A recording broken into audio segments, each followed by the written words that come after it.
Hello, everyone, and welcome to this week's TDU Live Wednesday presentation. So this week we're going to be talking about lighting Mr. Bean, which was the character. You can see it down below in the comment section down there. I'm going to take you through a walkthrough. I know we talked about setting him up in Renderman, which was a previous lecture. So if you need to know how to set up Renderman and how to access that on your Maya or any of your other software packages, you can go back to one of the previous TDU Live sessions and we will walk you through that. But today is all about creating the artwork of Mr. Bean. But first, I wanted to do a couple announcements. The very first one is I want to tease next week's TDU Live. It's going to be a special one. I just set it up yesterday. It is with DreamWorks Lighting TV. Francesco, who I used to work with at Blue Sky, but he has since moved on to DreamWorks, where he just finished up work on How to Train Your Dragon 3. And so we are going to be talking to him about his lighting at DreamWorks, some of his other work. And so it's going to be really, really fun. Really excited for that one. Secondly, we have a new TDU pricing option for all of you. So there were some that were asking for longer pricing options for the Ultimate Lighting Bundle at a smaller number. So we are happy to do that. So for just $199 a month for 12 months, you can have the Ultimate Lighting Bundle. So just one more option there for you as well. And then, okay, so one other thing about lighting this Mr. Bean character. So not only are we going to show you how to do it, but we are also having a contest, and it's a lighting challenge for you all. So I'm going to teach you how to download it, how to access it, how to get it all set up. But we want you all to post what you're working on to our brand new lighting community on Facebook. And from now until the end of the month, we are going to have an open competition on who can light Mr. Bean the best. And the winner will receive a $100 Amazon gift card. And the winner will be determined by Jasmine and I. So we're going to look for something that's the most creative, the most well-balanced, all the things that we talk about in lighting, good shaping, directing the viewer's eye, creating a story. So whoever can create the strongest story, whoever can create the strongest visual appeal to their shot is going to win a $100 Amazon gift card. So we're very, very excited for that. Now I'm going to switch over to sharing my screen. And I'll walk you through the entire lighting setup. I'm going to be playing it as a video just because I was afraid that Maya would crash. And I'm also, I like shortening render times when I present. So I'll be playing a video. Unfortunately, in the stream, it won't be HD because it's just the way Facebook Live does.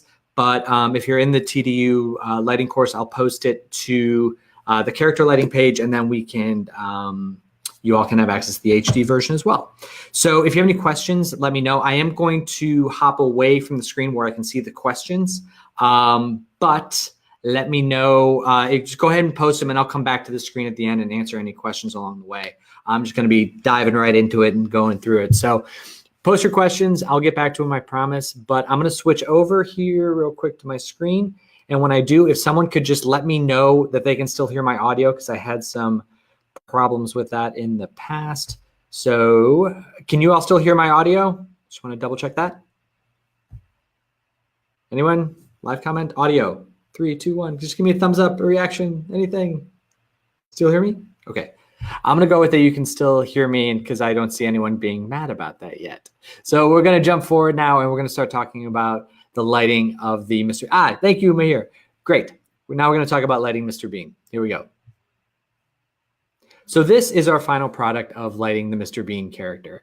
Again, I'm going to take you through the process of how to download it and all the assets that we needed for this. And then I'll talk you through how each of the lights were created and how just basically what my visual goal for this overall project was. So first off, you can get the Mr. Bean character at the Pixar website. The link is down below here. You can download the model. And you can also go down to the artist's website. It's Bruno Ponti here. You can click his website. You can learn about him. He donated this to the Renderman community, which is very cool.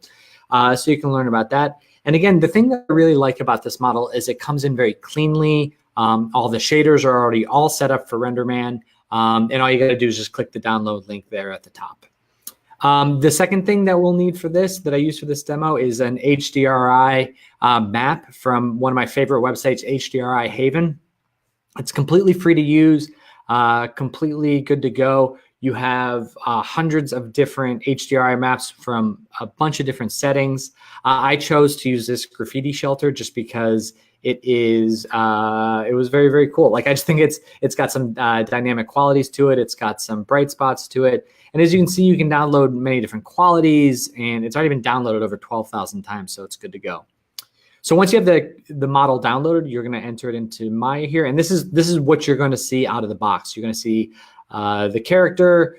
You're going to see this ground plane. You're going to see a whole bunch of lights already in it. There's going to be all these display layers, so you can turn things on and off, and you can turn off like the hair geo or the eyes or the faces or the background. And it's all well and good. It actually, like I said, it all kind of works pretty well out of the box. I would not recommend turning off the hair on Mr. Bean. It makes him look even stranger than he already did by default.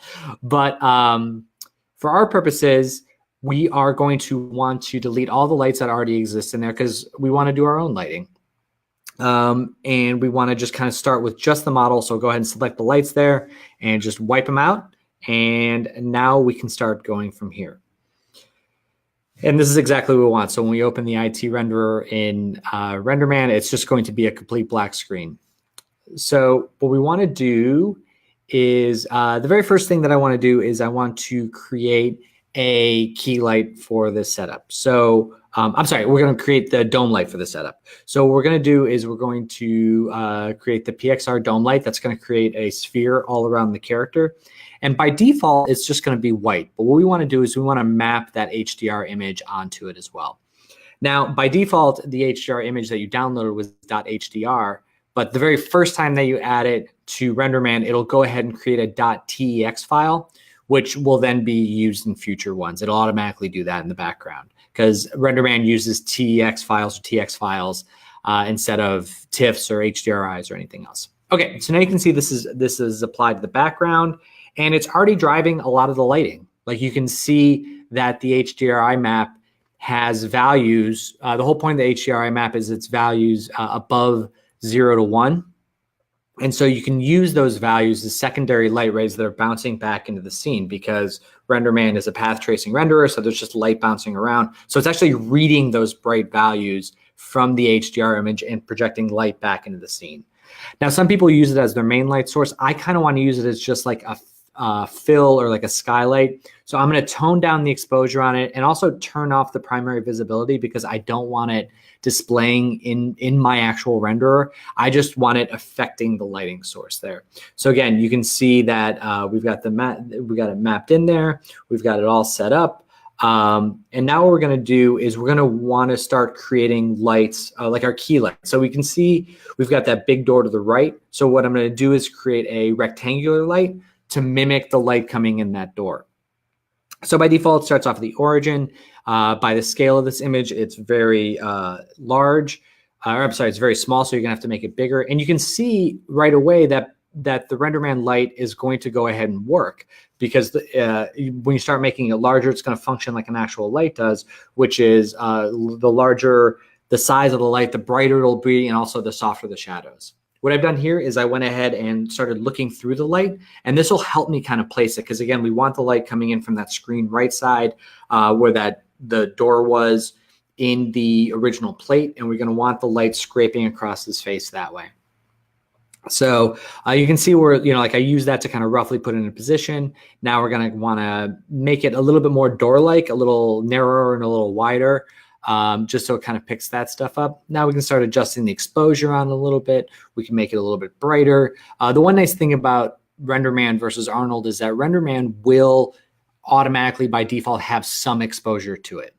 And you can see down here in the refinement category, you can adjust the specular amount or diffuse amount. So I went ahead and took down the specular amount of that light because it was just creating some weird specular highlights in his eyebrows and up in his hair and some other areas. So once we get this window in place, we're going to go ahead and add a little bit of warm color to it because, again, if you look around this scene, it's just like really we're just adding a lot of warm light to the scene because there's warm light coming in. He's surrounded by all this wood. Normally in an outdoor scene, you'd want to add a little bit of blue for the skylight, but in this particular case, we're not really seeing that. We're just feeling all the warmth. So the next thing up is I wanted to add a little bit of a light blocker to this one, or in Renderman, it's called a rod filter. Rod is ROD. It's short for range of darkness, and you'll see what it does here. So by clicking on the light filter in the light, you can create the rod filter, and it creates this shape, this spherical shape. And wherever you position that shape will actually appear in shadow. So you can see it's kind of, what I'm going to use it for is to flank off the top of his head so that you can just really focus in on the eyes and the center of his face.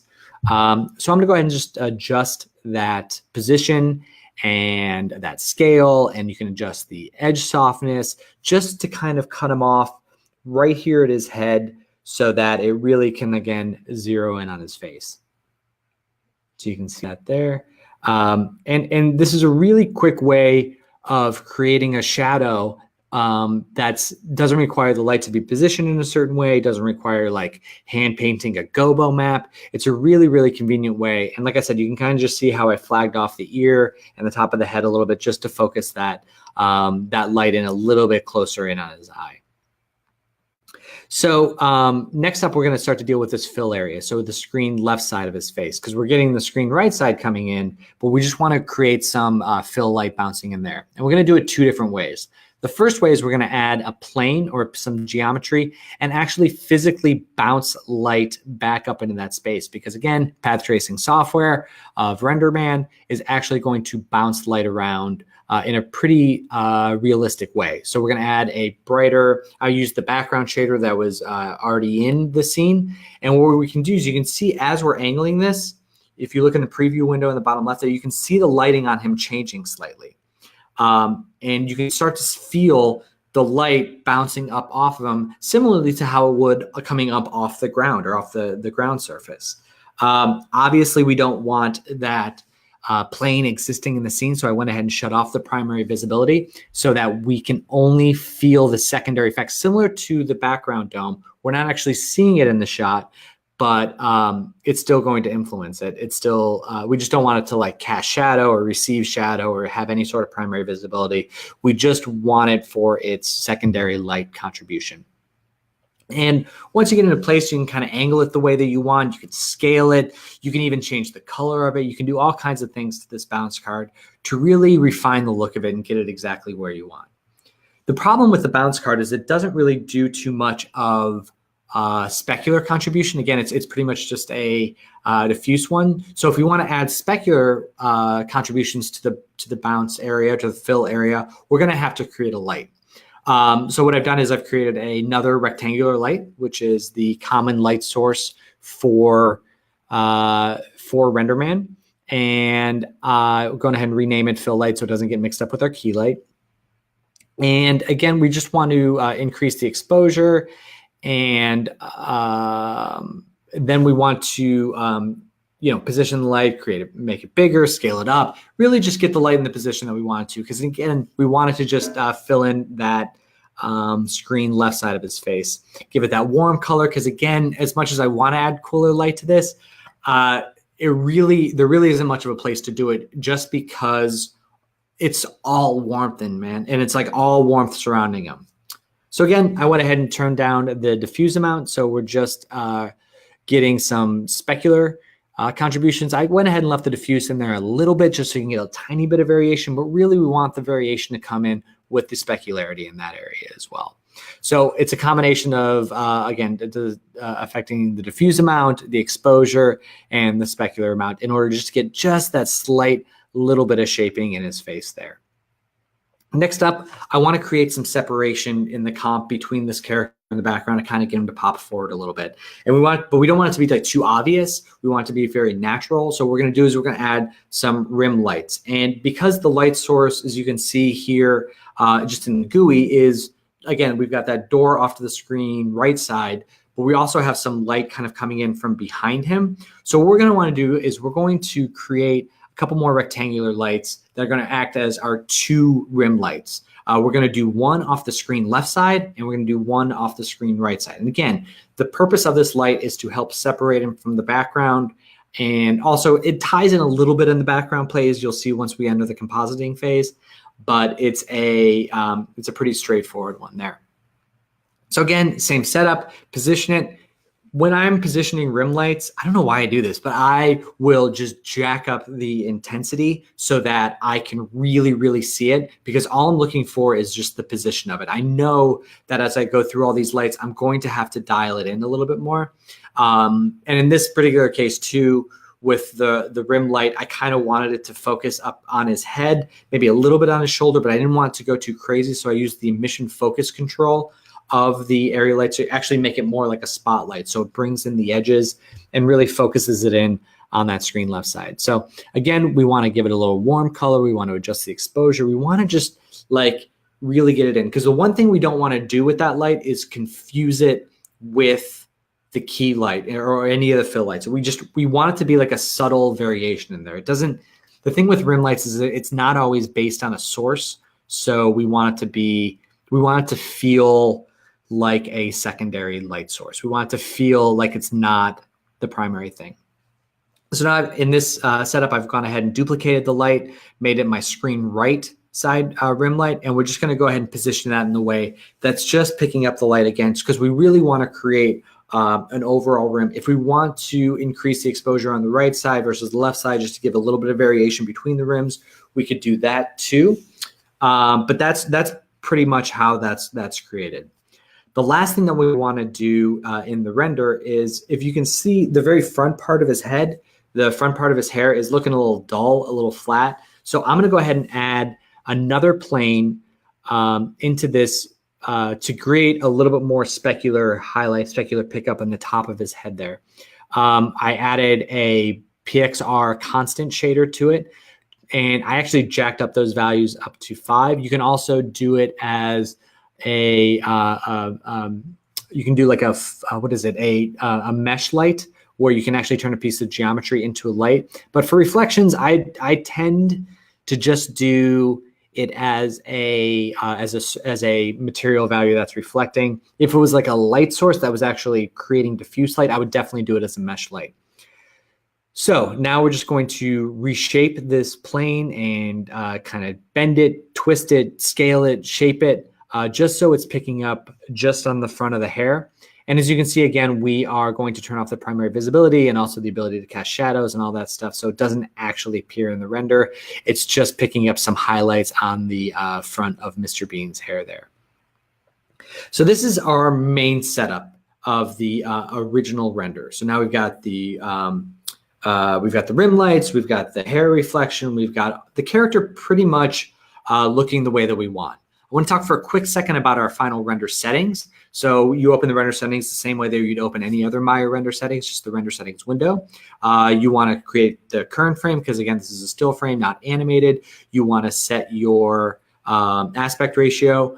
You don't have to use 4096 by 4096, just what I use there. In the Renderman settings, you can see all the basic Renderman settings. We've also got the AOVs. So for the AOVs, I went ahead and set up a direct diffuse, direct specular, indirect diffuse, and indirect specular, and subsurface, and a Z pass in case I wanted to do some depth of field. Feel free to add whatever AOV pass you would like to give you the control that you would need. But one additional AOV pass that you may want to add into that is, again, you can do a normal pass if you want to add some normal values from there. But the other one that I wanted to add is the crypto mats. And we have, again, in Tdu Live, we talk about installing crypto mats. But in Renderman, you can go into the sample filter here, right-click the menu option there, and then select PXR crypto mat.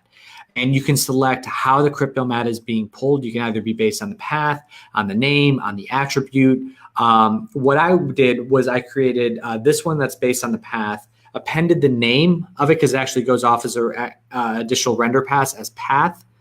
And just to add that suffix, because as you can see here, I'm going to create another crypto mat, go into that render settings by clicking the box and the arrow and changing that name to the material. So we can select it now based on the material value.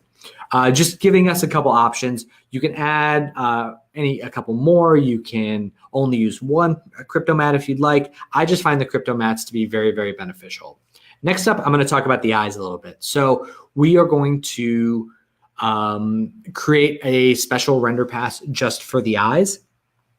And in this particular example, what I'm going to do is I'm going to select that IGO, and then we're going to go into the Renderman preset browser there. And you're going to see we've got all these different metal materials, and you can actually grab a bunch of different ones. There's like metal materials, rubber materials, composite, glass. Really good place to start on a lot of the material values. So what I did was I just added a chrome ball to mine, and I imported it and assigned it to that geo and used that as the basis of creating a reflection map based on the eyes. So I went ahead and adjusted it a little bit. You can see now we've got some chrome eyes. And what we are going to do here is we are going to go in and turn off all of the geo, so that, because in the render, we don't want the face, the hair, anything appearing as its primary visibility. We just want to isolate it to just its influence in the reflection. So man, if you thought hairless Mr. Bean is creepy, faceless Mr. Bean is even creepier with just hair and chrome eyeballs.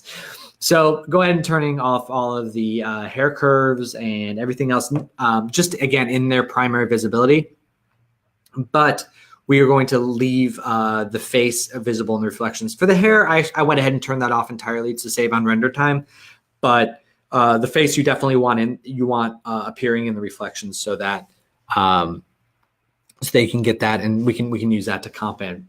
The last element to this that we want to add is a nice circular Iding. You can either choose to do circular Idings, you can use a rectangular or a shape. I went ahead and just use a circle for this setup, and you can choose to add it as you fit based on, because again, the Iding is just a reflection of your light source. So in this case, we can either choose the light source to be like the sun and it's kind of circular, or it could be like the entire door and actually be very rectangular. It's totally up to you.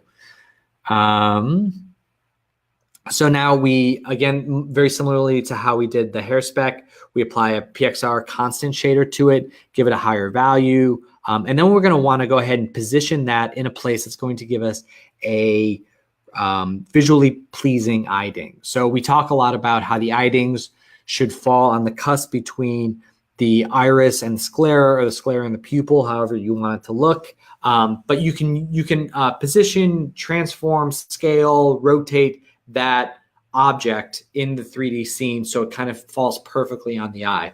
And again, for anyone that's done the animated character, the nice thing is that their eyes aren't blinking or moving around, so you can really kind of position it in exactly the place that you want it to be. So now that we've got a basic setup going, we are going to switch over into the comp here. So this is my final nuke script. Not too crazy. I know nuke scripts always look intimidating when you first open them up, but I promise you they're not that big of a deal. We'll go and start with the background that I used. So again, I brought in the HDRI image as the background plate. I just repositioned it. I transformed it so that the door was on the screen right side, because again, that's where we want the light source coming in. And when we did that, it's just like off screen right. So it just created these little slats behind it and a lot of black area to the left. So I went ahead and pasted it together with another background with basically itself. So I moved it over, pasted it back together. So now we have a nice background plate, and use that behind the character. If we go up to the very beginning of the character, you'll see his raw render. And the first thing that I did was I noticed like there was a little bit of a render artifact, and it was in his coat here. Do you see these like weird specular highlights?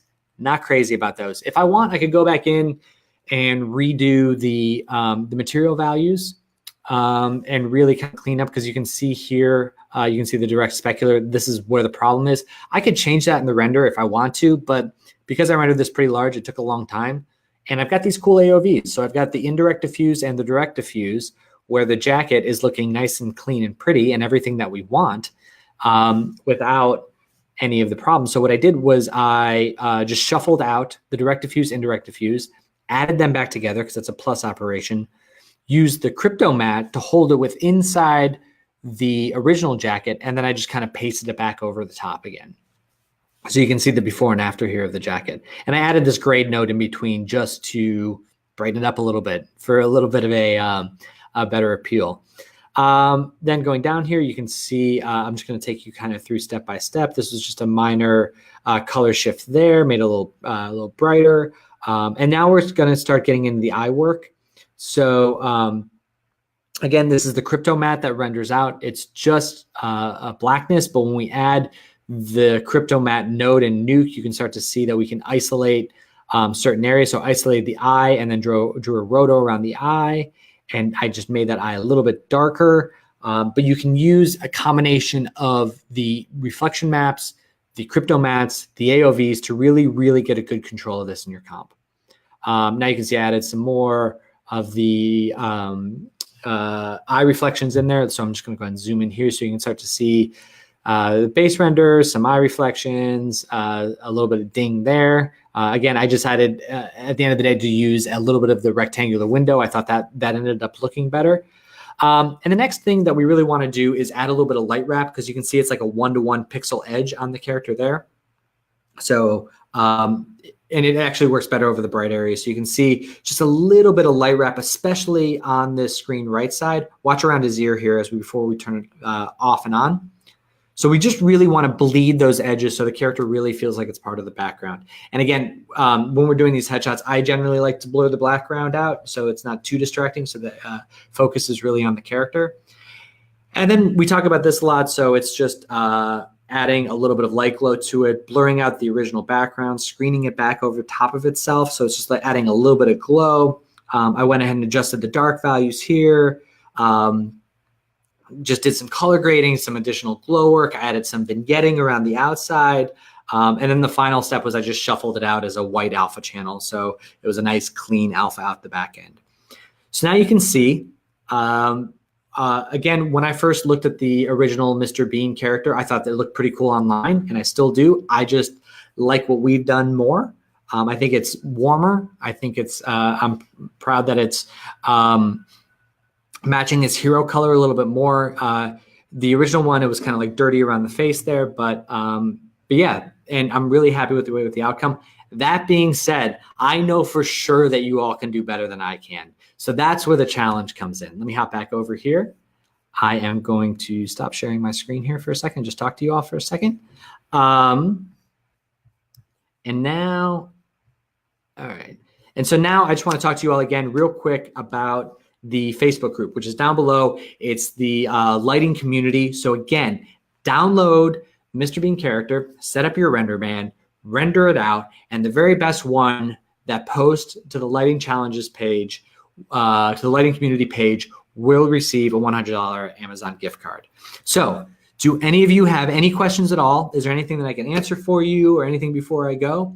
But again, and while seeing if any of those come in, we have, once again, the DreamWorks lighter, Francesco, is going to be joining us next week, and he's going to be answering any questions. So please feel free to email me at mike@td-u, or just comment on this video if there's anything you would like for me to ask him, because I'm going to start bringing together the questions there. Mahir asked, can we render in Arnold? The answer is yes. The thing is that you'll have to recreate the materials, because all the materials are done in Renderman. But it's totally up to you. I always say this to you all in the courses and in other sections. We don't care what software you use, and none of your employers, when you're applying for jobs, will care either. They care that you can make the best looking image. So if you're more comfortable in Arnold and you rather recreate the textures in Arnold, go for it. If that's the way you want to do it, you are more than welcome. But again, Renderman is very easy to set up, and I would challenge you to try something new. So if you all need anything else, just let us know. Keep posting, keep working, and we will post more about this. I'll send out some emails to remind you all about the challenge and the $100 gift card bonus. But if you have any questions at all, feel free to just ping me at any time. All right, thanks to all for taking the time to hang with me today. I really appreciate it, and I will talk to you all again very soon. Bye.